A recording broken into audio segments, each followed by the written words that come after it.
মুহূর্ত, এটা কি সম্ভব? আমরা বাংলাদেশের মানুষ কিনা বলুন, বাংলাদেশ আমাদের জন্মভূমি কিনা বলুন, হাত তুলে বলুন।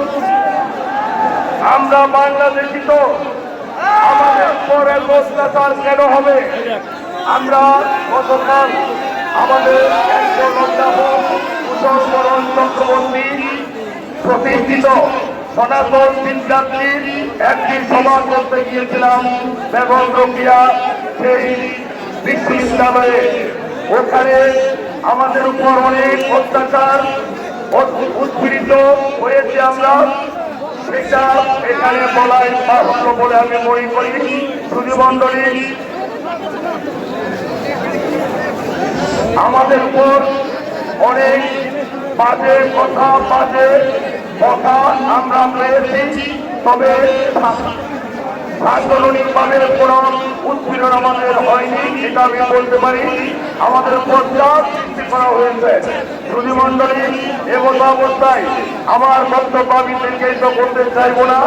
অনেকের অনেক কথা বলেছে, সবার মুখের কথা একটাই, আমাদের 8 দফা দাবি মানতে হবে। আমাদের 8 দফা দাবি আমাদের পরবর্তী বক্তা শ্রীপাদ চিন্ময় গোস্বামীজি বলবেন, কুশল বাবু বলবেন এবং অন্যান্য বক্তারা আমাদের দুঃখের কথা বলবেন।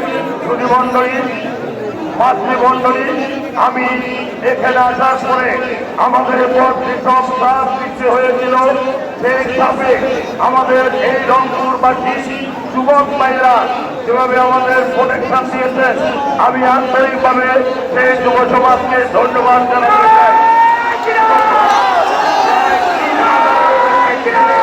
আমাদেরকে প্রোটেকশন দিয়েছেন, আমাদের মানব দেহের সাথে পবিত্র এই জগতে আর কিছু নেই।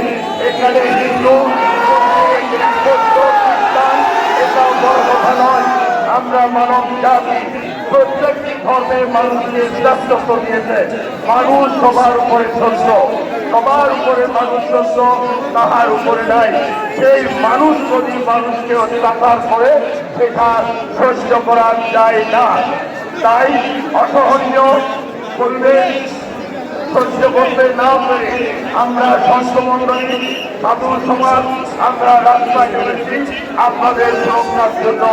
আমাদের এই সুরক্ষার জন্য যতটুকু প্রয়োজন আমরা প্রস্তুত আছি। সবাইকে শুভ প্রণাম।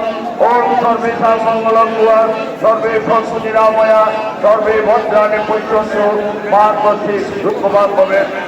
শুভবন্ধু সকলের কিছু হোক।